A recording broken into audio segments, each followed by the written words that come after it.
ఏలూరు జిల్లా Jaggareddygudem bypass బైనేరు bridge కొత్త వంతెన దగ్గర ట్రాఫిక్ అంతరాయం పెద్ద గుంతలతో నిలిచిపోయిన ట్రాఫిక్ అస్తవ్యస్తంతో ప్రయాణికులు ఇబ్బందులుగా మారింది.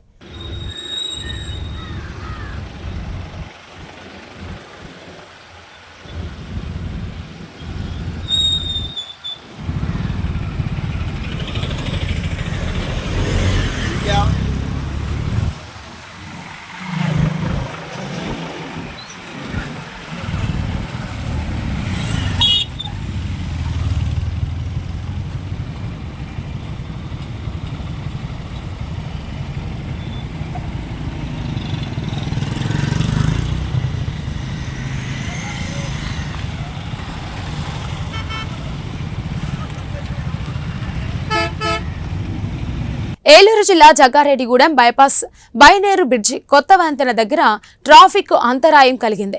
పెద్ద గుంతలతో నిలిచిపోయిన ట్రాఫిక్ అస్తవ్యస్తలతో ప్రయాణికులకు ఇబ్బందికరంగా మారిందని ఆరోపించారు. ఆ ప్రాంతంలో ఎక్కువగా రోడ్డు ప్రమాదాలు పొంచి ఉన్నాయని అన్నారు. ఇకనైనా ప్రభుత్వం అధికారులు స్పందించి రోడ్డు మరమ్మతును వెంటనే చేయాలని ప్రయాణికులు తెలిపారు.